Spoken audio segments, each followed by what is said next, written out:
So today's focus is going to be a lot on the upper body through heart and shoulders, but we're going to give ourselves a little bit of nourishment also through the hips. So I guess it could be called hips and heart today. Let's begin by just checking in with the props. Now, I happen to have a yoga bolster. That's one of these lovely big cushions. They can be really, really fabulous in a yin practice. But if you do not have a yoga bolster, grabbing yourself a big bath towel or a couple of bath towels so that you can make it thicker, or a lovely big thick blanket could be a really great tool instead. So our first pose, and I've also, grabbed a couple of cushions, especially if we don't have a bolster. Cushions can be a really great substitute with our towel or our blanket. The first pose we're going to head into is referred to as reclined butterfly pose. So if you don't have a bolster, you're going to grab your towel. I've just folded it into fours there, into a square, and then I'm going to roll it up so it becomes like a little mini bolster, and that's going to work just fine. I then want to have that lengthways. Now my spine is going to be aligned along the length of the towel, but it's probably not quite long enough, so I'm going to grab my pillow, and that's where my head is going to land.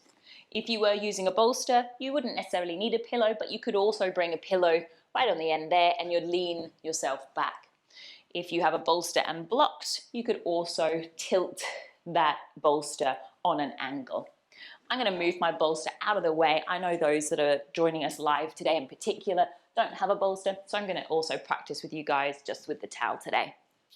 So when we choose to lay back, you try to align your little mini bolster along the very length of your spine.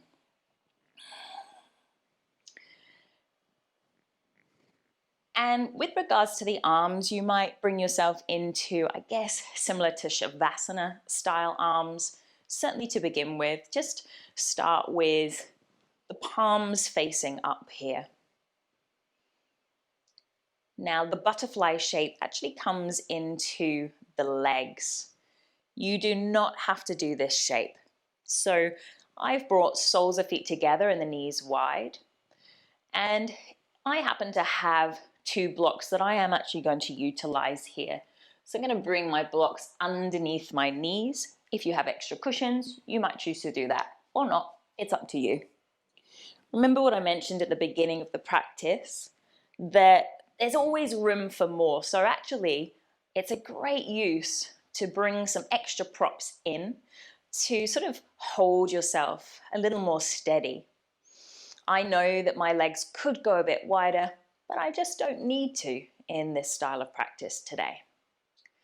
Now, if soles of feet together and the knees wide is not serving you, you could have long, straight legs, make this more about your spine and heart space, or maybe you even choose to have the feet as wide as the mat and the knees gently teepeed together.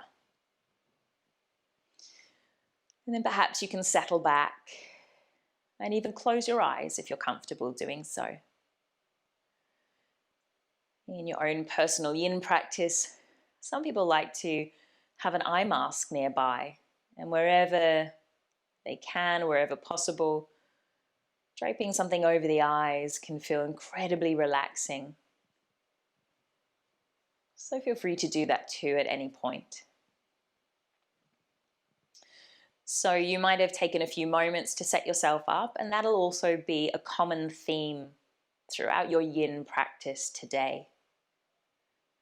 You will take several seconds just figuring out, how would I like to land? How would I like to support myself in this pose today? And then once you've found your shape, which doesn't necessarily mean it looks identical to mine, I did offer quite a few variations, you start to feel in to stillness wherever you can.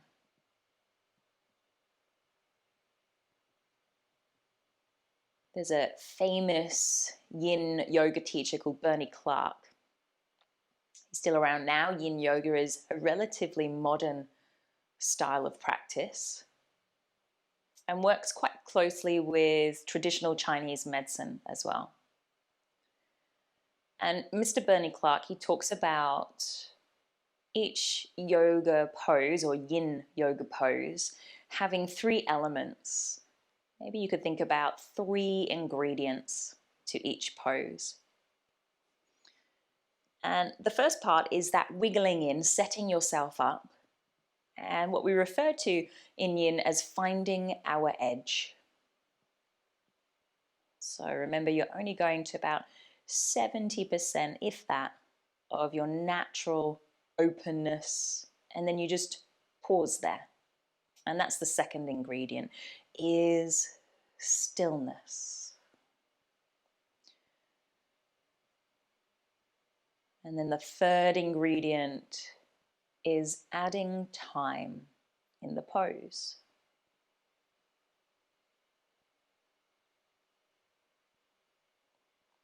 So again, if you're new to this practice, just notice in these first few moments whether you're anticipating more from me, more cues, more movement, just more. I remember the first few times that I landed in a yin yoga class and had really very little concept of what it was all about, and I had the expectation of pushing harder, trying to get more out of my body.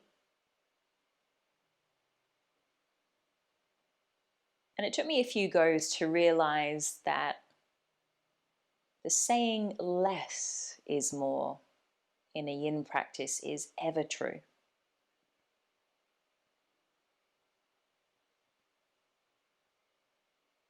Don't feel that you have to stay perfectly still throughout. You might think now about finding another edge in the pose. So it could be that if you've had something underneath the knees, you'd like to remove them and just explore a slightly deeper version without pushing. Or maybe you've had enough of that shape of legs and you need to lengthen them, or just changing them up. Or one more option could be exploring the height of the arms. So I'm just trying to discover where I might like to rearrange the arms. It could be that you think about raising them overhead. And I've gently taken hold of the wrists or the inner elbows. You might give that a little try and then decide, no, that's not for me today. And then just come back to your first variation.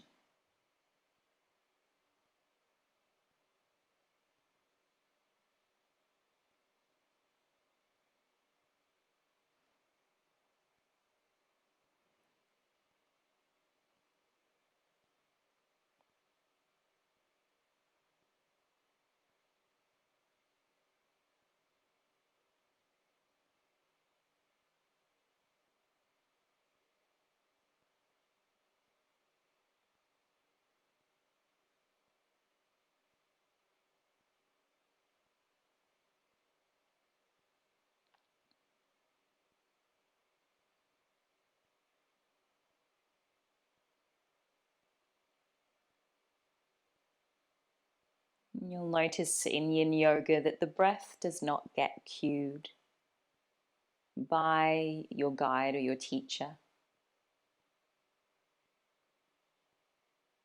But every now and then you may like to bring attention towards the breath in an attempt to quieten the thoughts and the mind.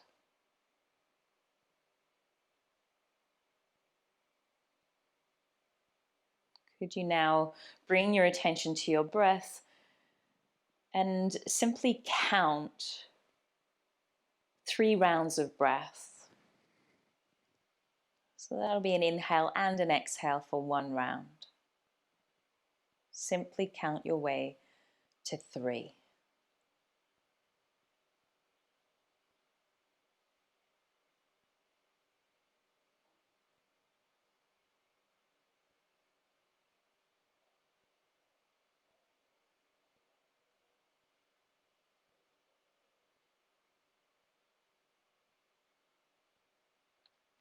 when you think that you might have completed that third exhalation, I invite you to gently bring the knees up to the sky if they are wide, like a butterfly shape. So you might even gently guide the knees up with your palms on the thighs. And then for most of us, we might be just lying quite close to the floor on a blanket or a towel rolled. So you might feel comfortable just to roll off to one side. And if you do have a pillow, you might snuggle that underneath the right side of your face. And just take a pause laying on the right side or the left side of your body. I apologize, I went to my right side. You might have gone to your left. And then just take note that the towel or the blanket, your little bolster is probably behind you. So just see if you can move that out of the way. And once again, lay onto your back. And now choose to change the shape of the legs, probably to straight if that's comfortable for you. I've chosen to keep the pillow there, but you might remove it at this moment. Just make sure that you're comfortable, and I wouldn't be using a really high pillow. So you want to have an ease of the neck, an ease of the pelvis, and an ease of the shoulders. And this moment I often refer to as a moment of rebound. And I often filter a moment of rebound throughout the Yin practice. It's a place where we're just letting the body come back to its natural elasticity. And right now we're finding connection of the back body and the earth. And we've removed that bolster from behind the spine. And we're just feeling into spaciousness.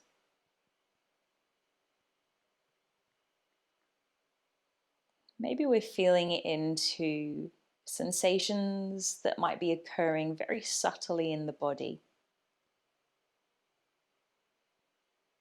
Perhaps you feel a tingling or a rippling somewhere.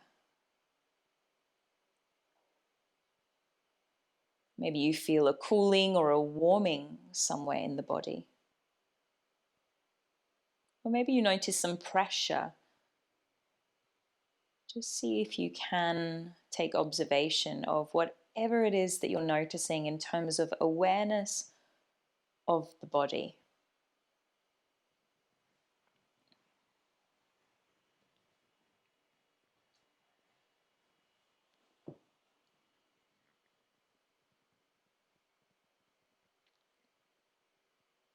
Depending on our mood, depending on our personality, this very slow style of practice can feel incredibly nourishing, but it could be the opposite as well. For some of us that need a lot more movement to sort of burn off energy and to find our clarity, Yin Yoga can be an incredibly challenging experience. So just be aware that we do react in totally different ways. And I guess the challenge of Yin Yoga is that little statement that I mentioned at the beginning: less is more.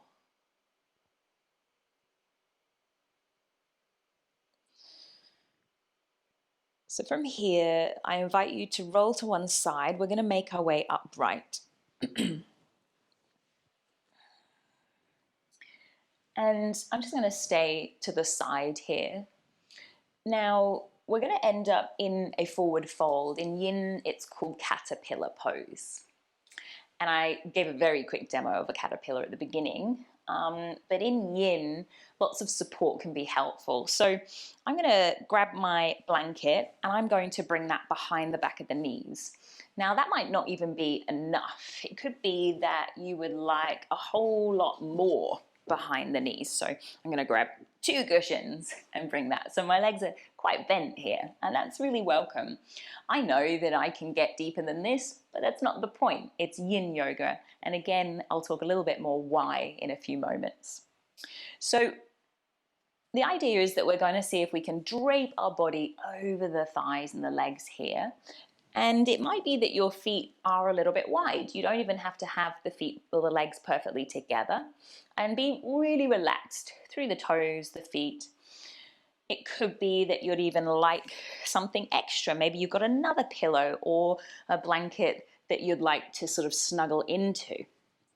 And then I'm going to give just one more cue, otherwise it gets too much information. If you have something to support your forehead on, I've just wedged that between my knees, the block. You could even perhaps support the forehead. So remember, you're going to 50-70% of natural mobility and flexibility in your body.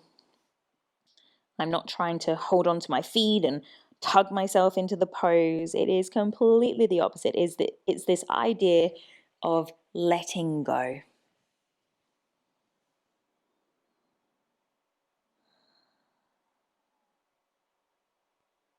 So why are we holding these poses for such a long time? Why are we not straightening the spine or straightening the legs like we would in a vinyasa or a flow style practice? Well, we are trying to dive a whole lot deeper than just stretching our muscles in a yin practice. We're attempting to get into the connective tissue, which is referred to as fascia. And that runs through the whole of our body. It's really what connects our muscles, our ligaments, our internal organs, the bones, everything together. And perhaps you could imagine that this fascia, this sort of sinewy, sort of almost looks like ligaments, but it's kind of thinner than that, and it runs through the whole of the body. Maybe you could imagine that it's a little bit like, depends where you are from in the world, either like cling film or glad wrap. And if you were to hold a piece of cling film or glad wrap in your hand, and if you were to really quickly pull it wide, you'd probably rip it. But if you were to really slowly start to tug it outwards, you might notice that it lengthens, but it doesn't break. And then once you release that little gentle tug, where you haven't put a lot of force into it, it might even slightly rebound back, not completely to its old shape, but it'll rebound back a little bit. So it's a bit like that, the fascia within our body. We're putting it under a little gentle pressure, and we need to do it slowly and steadily. Otherwise, we could do more harm than damage, more harm than good.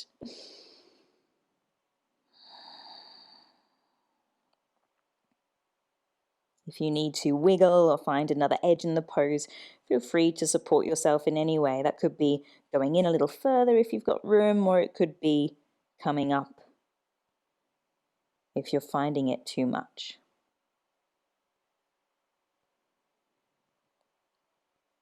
The further we get into our practice today, the less and less I am going to speak. So just know that it's not that you must fill all that space.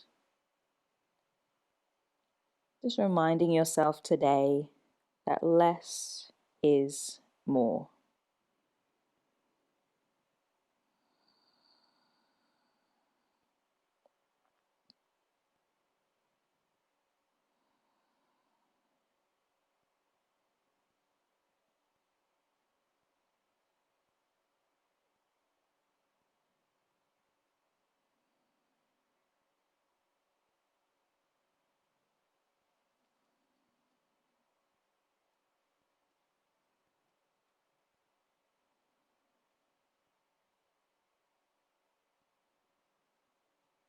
And just for the last few breaths, about 3 more to go.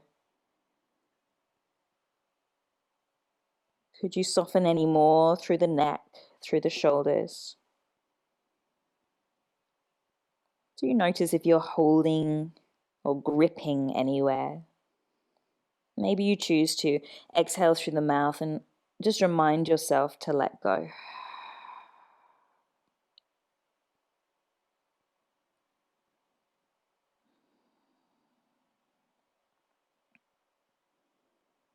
And then so very slowly, you'll start to roll your way up. And just slowly removing any props.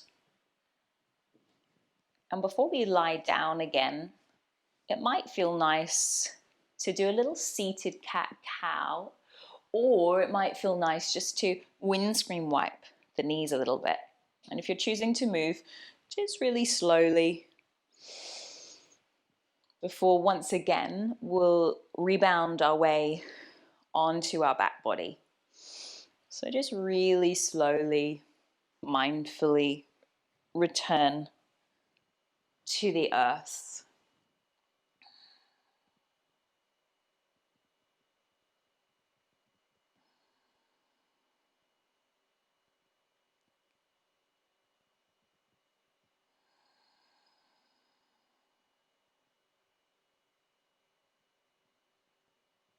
Just feeling into the sensation of the ground supporting you, and noticing again any subtle sensations as the body rebounds to its natural alignment.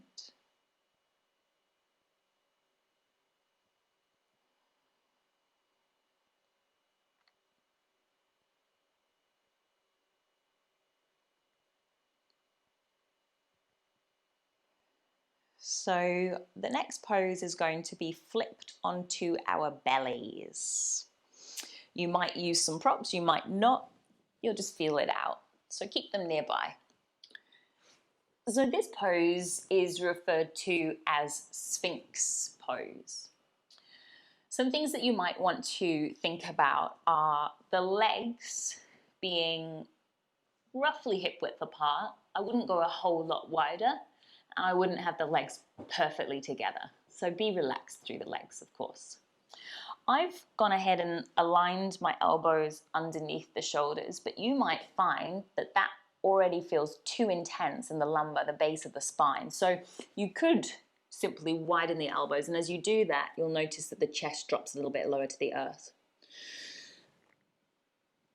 So for some of us, no props are needed. Maybe this is where we land.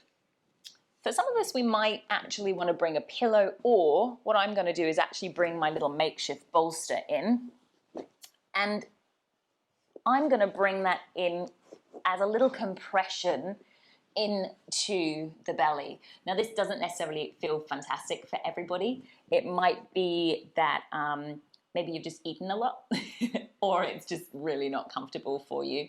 But for me, it just gives a little bit of weight out of the arms. And it also gives a little bit of compression that I quite enjoy into the lower belly. Now, I do find that if I have a bolster, it feels a whole lot easier. I've still got quite a bit of weight into the arms. So it could be that actually I need a little bit more. Yeah, for me, this sort of takes a bit of the weight out of my arms, which is kind of what I'm after. So I've just wedged in a little pillow. For me, that kind of gives me a little extra control, really. So you might be something similar, you may not. Just try to work out what feels okay for you here. And then in Sphinx Pose, whatever you want to do with the shape of your arms, you could have hands close together, wider, palms up, down, just whatever works. If you haven't noticed yet, Yin is definitely not one pose fits all. You've got so many options, and I could keep on offering, but I do need to be aware to give you some space and quiet too. So if your shape doesn't look identical to mine, don't overthink it. Just see if you can have a little lift through the heart here. Some people like to support their forehead, so it could be that you've placed a block or something that will support you under the forehead and let the head drop.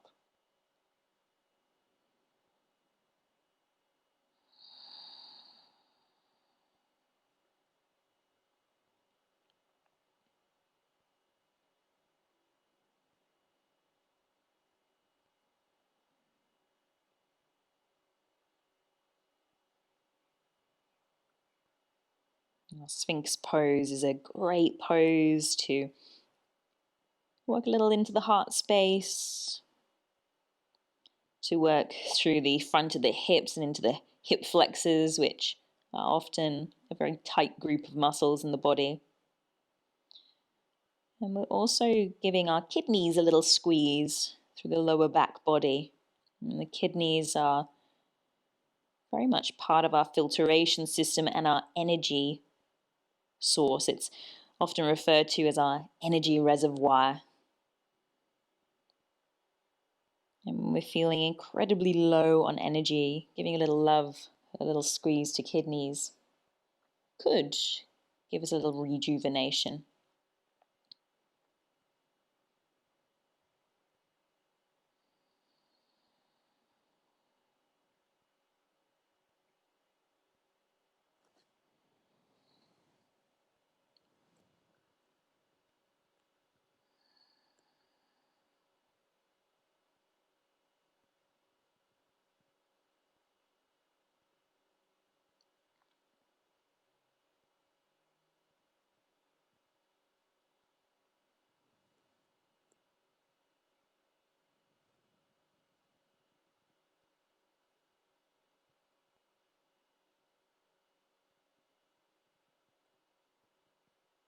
Now, you might be very comfy where you are, or you might want to drop a little bit lower even.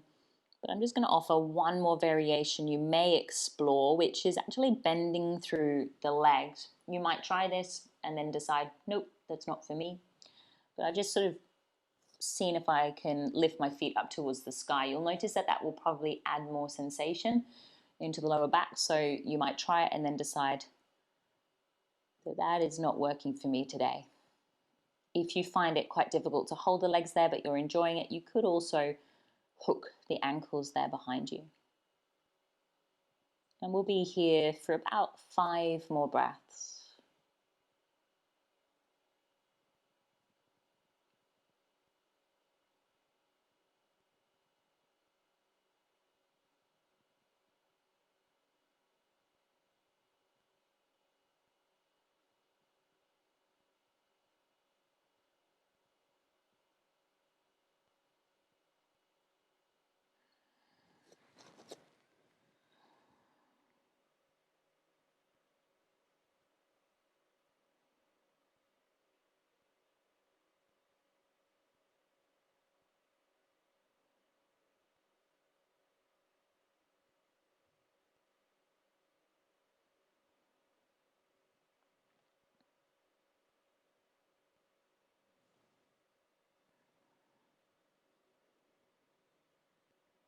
And when you think you might have finished that last exhale, or take one more breath, just slowly begin to melt your way. If you are comfortable going there, you'll go onto your belly, and we'll take a moment to rebound on our belly. If lying on your belly is not comfortable, feel free to flip onto your back or onto your side.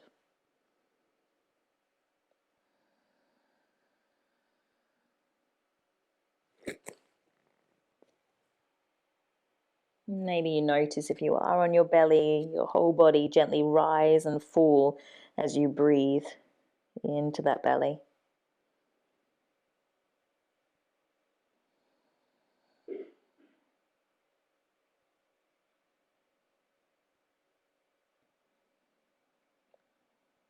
So we're going to relatively smoothly move on to the next pose, which is going to be either child's pose, and you might use some props to help you, which I'll guide you with, or it could be puppy pose. So there's 2 sort of variants that you might explore.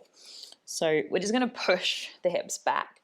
Now, child's pose is not everyone's favorite thing to hold because of knees potentially. And you could do a couple of things here with the blanket. It could be that you've just simply brought it underneath the knees, so you've got some extra padding. And for child's pose, I'd probably keep the knees relatively wide and the big toes somewhat close together. Child's pose is this variation where we surrender to the earth and have the hips close-ish towards the heels. You might choose to even support yourself. Remember, it is yin, so, and you're there for a while. So having something underneath the hips can be really great. And even something underneath the chest could be good. So you can sort of snuggle that in a little bit and feel really, really rested.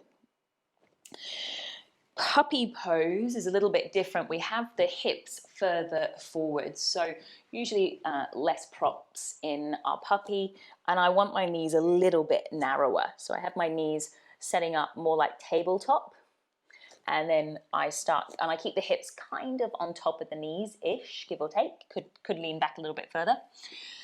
And then seeing if we can surrender forehead and the forearms to the earth. So I've got a bit of a baggy t-shirt on today, but I'm letting my heart and my belly drop down to the earth. If you're someone that struggles with overhead arms, I do suggest probably heading more to child's, and it could be that you've even brought the arms out wide, or you've ended up tucking the arms back behind you if you need to. That'll be a bit more tricky in puppy pose. So just having a little wiggle out, little play. Where could I surrender? And we'll be in this pose probably still for about 3 minutes. It doesn't mean that you have to stay in either shape for the whole 3 minutes. It might be that you are in puppy pose for a little while and then you end up dropping the hips further back. Don't be afraid to do that if and when needed. And if your knees are just not enjoying being on the ground, remember you can always come out, maybe cat-cow or onto your belly again anytime. And just come and join us again when you can.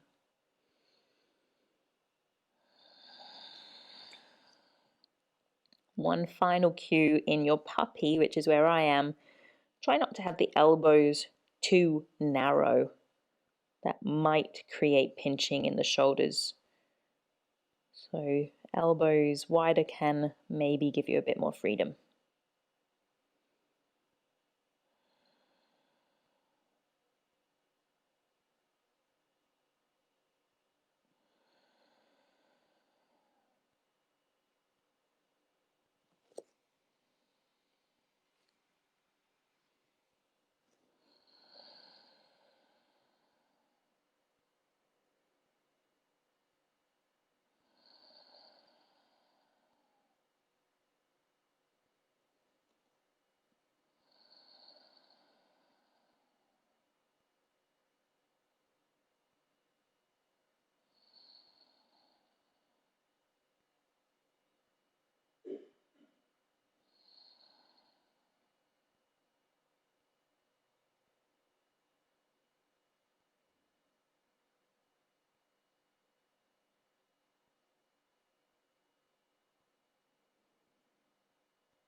Today's practice is a wonderful way to unkink the spine. We spend so much of our life seated in a car, at a desk, looking down at a screen.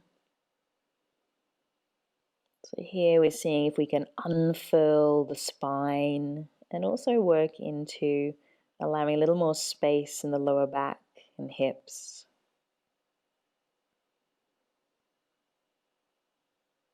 Remember, you can make any adjustments if you're experiencing pain or loss of sensation anywhere, maybe even pins and needles. I do ask that you move.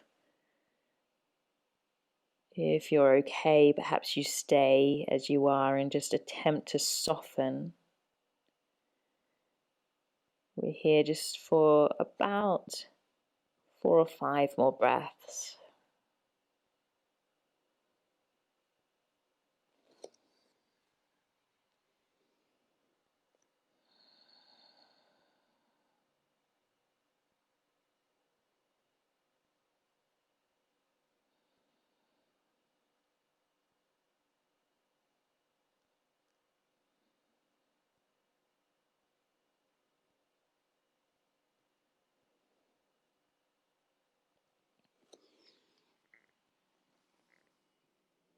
If you are in puppy pose, you might like to simply drop the hips back for a few breaths in towards the heels.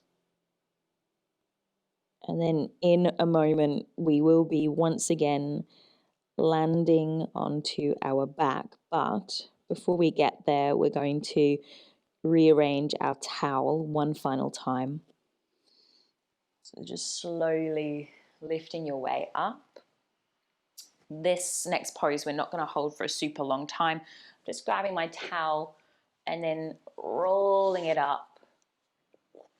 And then instead of having it lengthways, this time I'm going to turn it horizontal. And I'm going to try to land my shoulders onto the little bolster. If you've got a big bolster, you'll probably want your head on a pillow. Usually with this, you might be okay without, but if you do need your head a little bit higher, you can grab the pillow too. But the idea is that we are a little bit open through the throat as we lean back here. A little mini fish pose for about a minute only today. So I've just landed my shoulders roughly onto the bolster, and then I'm going to see if I can gently rest my head. I've got my hips on the ground, and then wherever you feel like you're okay with the arms, you could even rest hands onto the belly. I've chosen to TP the knees on this one. You could have long straight legs, you could have soles of feet together, knees wide.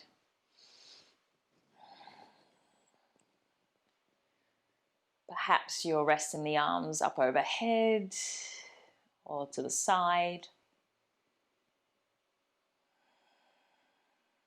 You might end up having your little bolster a little more towards the hips, so it's more the upper back rather than perfectly on the shoulders. I've sort of found that I've needed to bring it down a little bit lower than where I started. And that way I feel quite balanced today. But the main thing is you've got your hips on the ground and maybe you've got your head on the earth, or you've got a little bit of padding underneath the back of the head if needed. And then finally, feel, if you can, a sense of awareness of the ribs floating up and out as you inhale. And then the ribs floating back down as you exhale and release.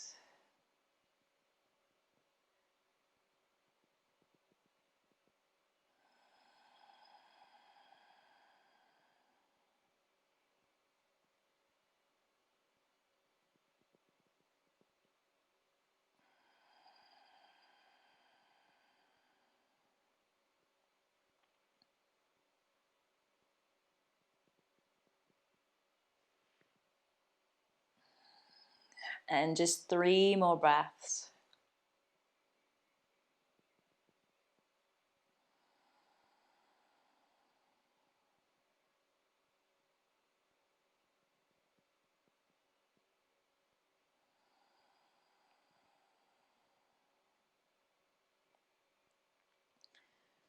And when you come out of this one, it could be that you just roll off to the side, or maybe you tuck the chin, lifting it up, and perhaps you lift up a little way. I'm just going to maneuver my towel behind the back of the knees.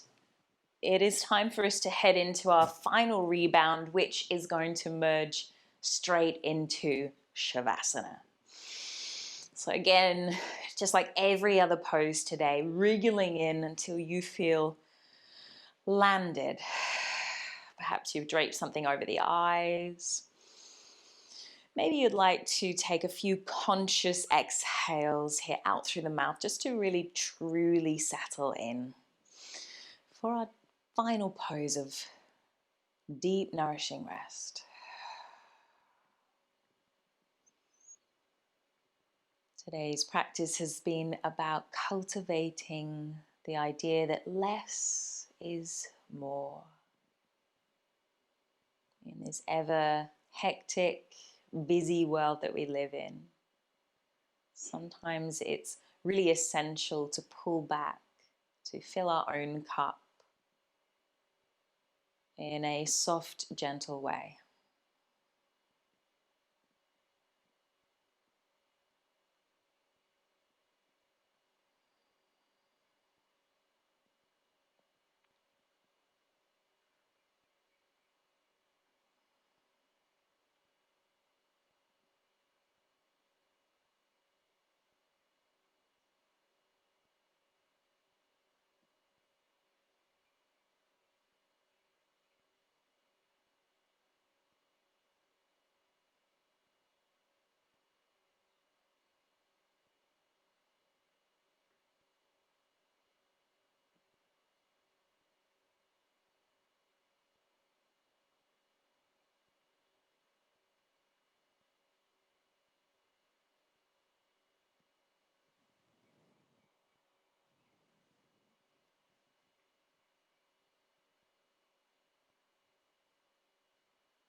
And just ever so slowly being mindful of where you are in the space that you are currently in.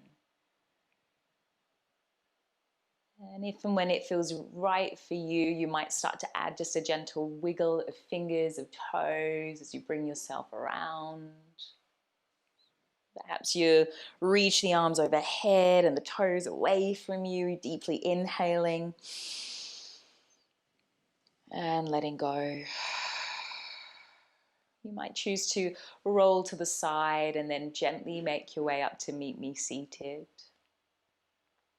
where I invite you to rest your palms gently upon the thighs and the legs. Just feeling that contact of hand, leg, the gentle touch of palm, maybe the warmth. A little reminder of connection to now.